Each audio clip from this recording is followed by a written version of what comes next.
Olá, sejam bem-vindos a mais um workshop trabalhista. Hoje nós vamos falar sobre um tema pouco explorado, pouco debatido, mas de repercussão importante, especialmente em época agora de fim de ano, em que nós temos muitas festividades aí sendo realizadas pelas empresas.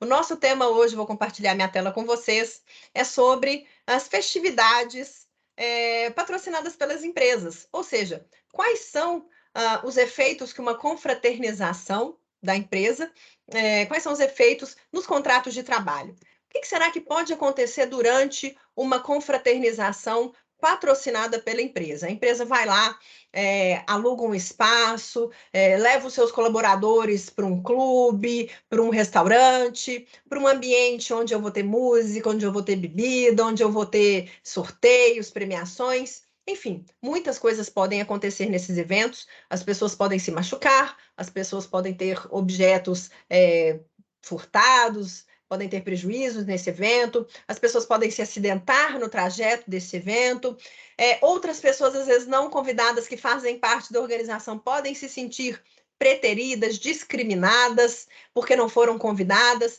Então, a empresa, às vezes, tem alguns dilemas que ela vai enfrentar em relação a esse momento de festividade, tá? Que agora é muito comum no fim de ano, mas aí pode acontecer durante todo o ano. Esse é um momento de maior frequência, mas a gente sabe que as empresas têm inúmeros motivos para festejar e celebrar com seus empregados durante o ano. Vamos ver aqui quais são os principais temas debatidos em processos trabalhistas, tá? Primeira questão: ocorrência de danos materiais e ou morais durante o evento.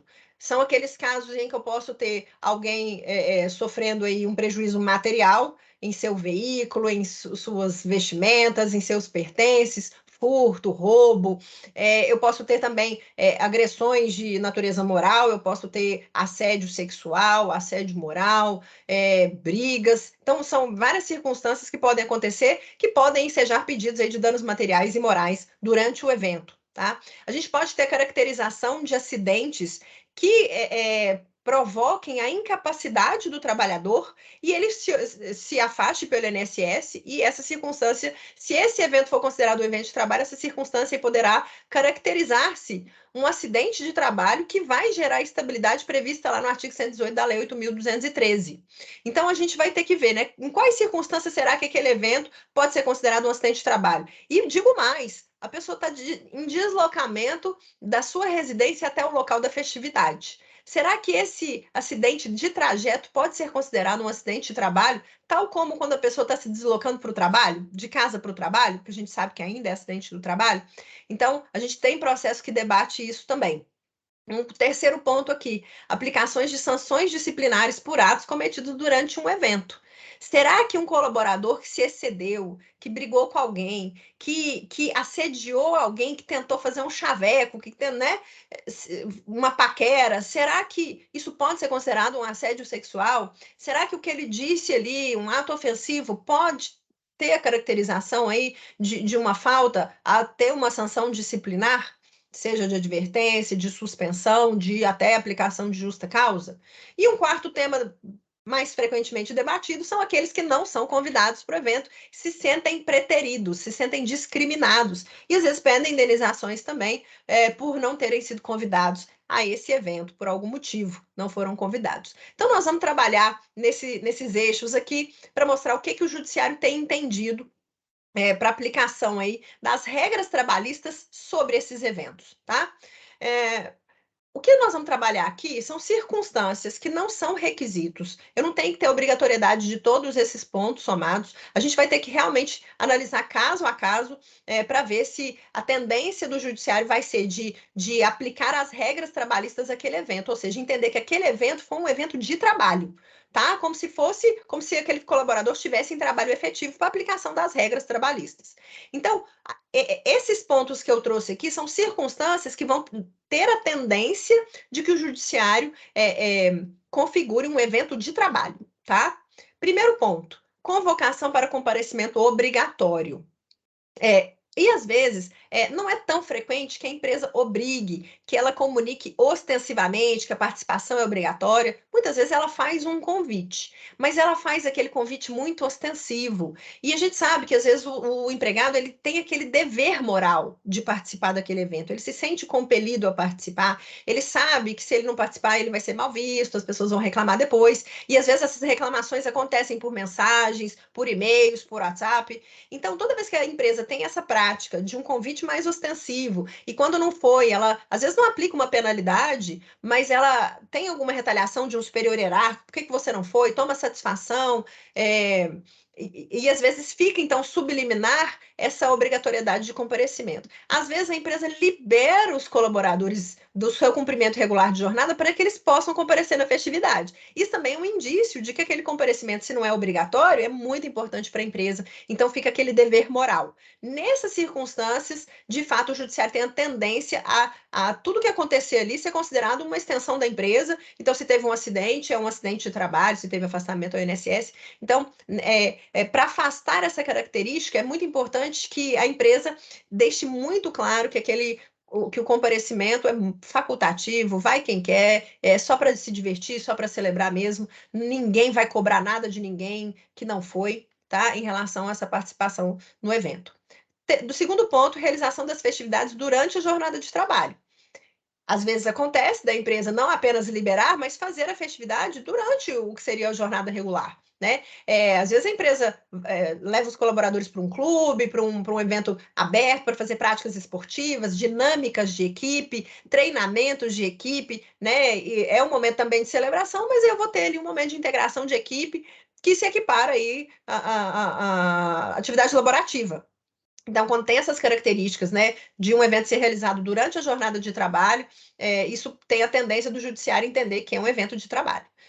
Se o transporte é ofertado pela empregadora, aqui também, quando a gente fala de trajeto, por exemplo, a gente sabe que no trajeto eu posso ter um acidente, ser caracterizado um acidente de trabalho, mas a empresa não vai ser responsável pelo acidente em si. Ela só vai ter que dar estabilidade para aquele trabalhador durante 12 meses após a sua aptidão, após o retorno do INSS. Mas se ela oferecer o transporte, aí ela assume essa responsabilidade por tudo que acontecer durante o momento de transporte, tá? Isso até está no Código Civil, pessoal. Lá tem o contrato de transporte, ele é um contrato típico dentro do Código Civil, e o Código Civil prevê, é um dos poucos contratos cuja obrigação realmente é de resultado. Você tem que tirar a pessoa do ponto A para o ponto B e entregá-la indene de quaisquer danos, né?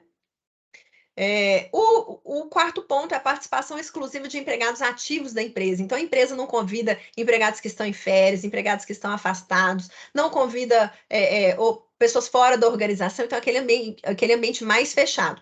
Isso também tem a tendência de caracterizar como um evento de trabalho, porque está indo só quem está ativo, com contrato vigente, ativo, e tem a tendência também, às vezes, a depender do que aconteceu, de caracterizar aí uma discriminação, porque às vezes eu chamo os ativos e chamo só determinados departamentos, e às vezes eu deixo alguém de um departamento de fora. Isso não vai ser caracterizado apenas como um evento de trabalho, mas sujeita a circunstância de discriminação. Vamos explorar mais um pouquinho agora na jurisprudência. Bom, sobre acidente de trânsito, esse aqui é um caso em que o colaborador estava em veículo próprio, se acidentou, faleceu.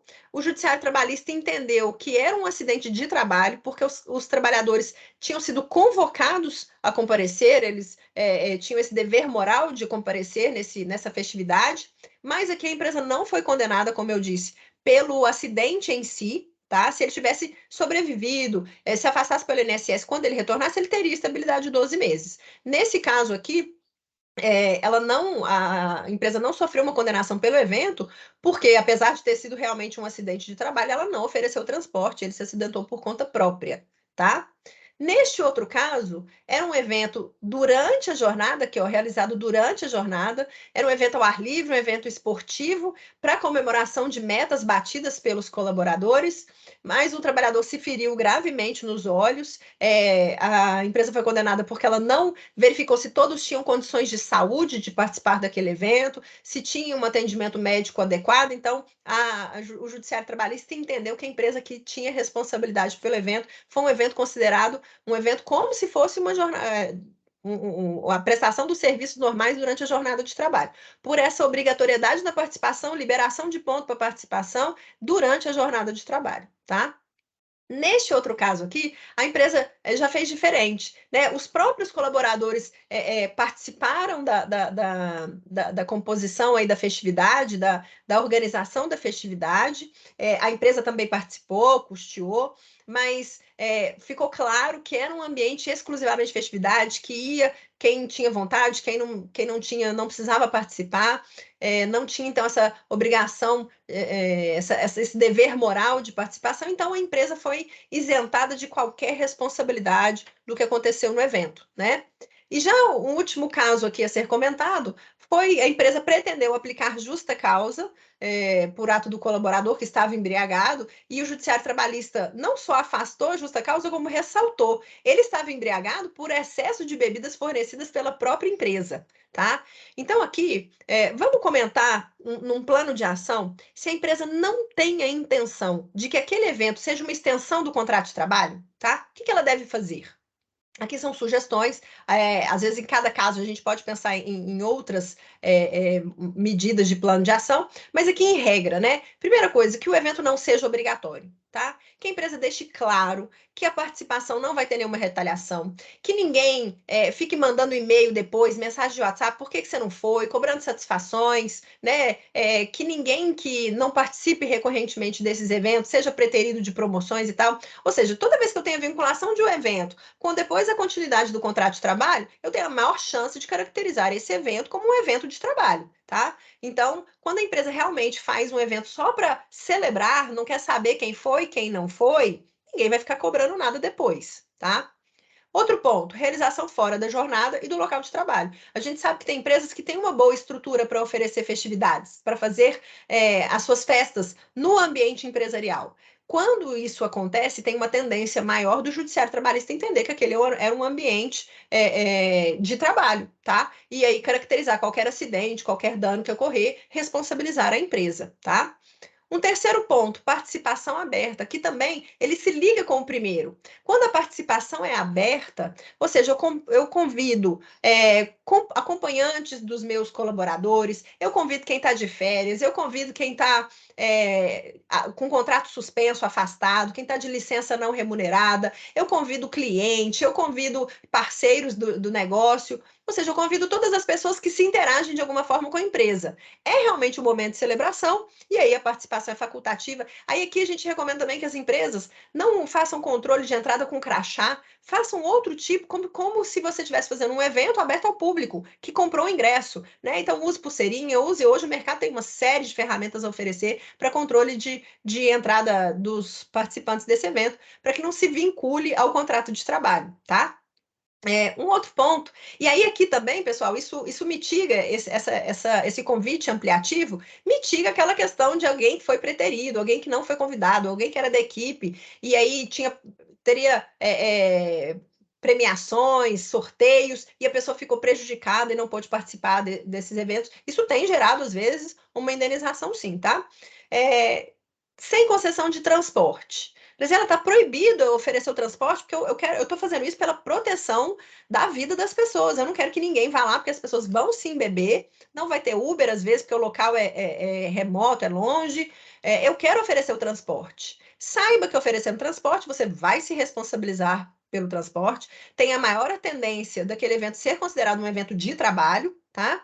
E aí, qual é a nossa orientação? Escolha uma empresa idônea, escolha uma empresa que tenha capacidade financeira para que você possa exercer o seu direito de regresso, caso necessário. Se houver um acidente, se esses colaboradores sofrerem algum tipo de dano durante aquele transporte, que você, empregador, consiga exercer o seu direito de regresso. Você vai ser responsabilizado na trabalhista, mas depois lá na CIV você consegue exercer o seu direito de regresso. Mas aí se contrata uma empresa que não é idônea, que o veículo não está adequado, que o motorista vai beber também na festividade, e aí depois você vai processar e não vai conseguir ganhar nada daquela empresa, então é melhor que você não oferte o transporte, tá?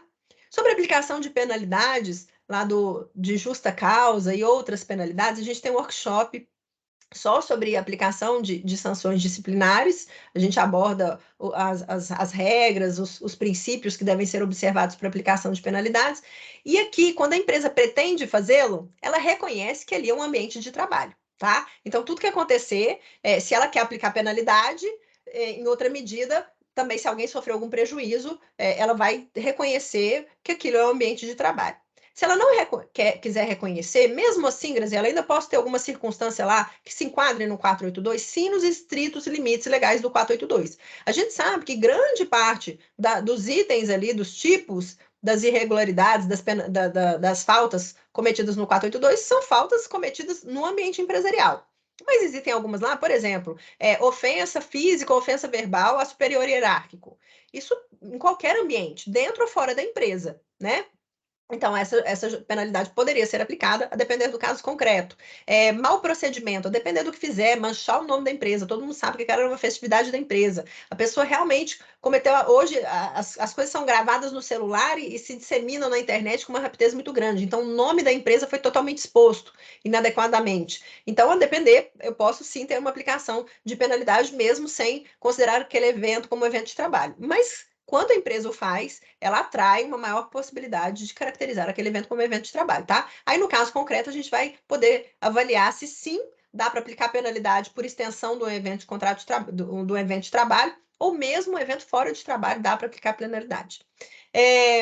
No último item, cautela na elaboração do comunicado sobre a festividade. Se a empresa tem a intenção de afastar esse evento como um evento de trabalho, ela deve ter muita atenção no momento de elaboração desse comunicado. O que ela vai transmitir ali naquele comunicado, que às vezes vai caracterizar que é um evento obrigatório, que a participação ali é importante, né? Então, esse comunicado, na dúvida, leve para o seu jurídico fazer uma análise do comunicado do evento da empresa, tá bom? Em caso de dúvidas, pessoal, nós estamos à disposição para sanar todas elas, para avaliar o seu caso concreto, as repercussões daquilo que aconteceu no seu evento, né? Entre em contato conosco que a gente aí vai poder auxiliar de modo mais peculiar.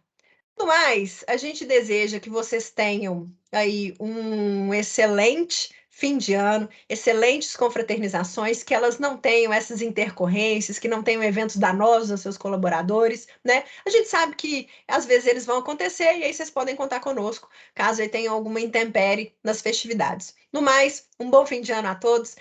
Estaremos aí no próximo ano à disposição para auxiliá-los naquilo que for preciso, tá bom? Um abraço.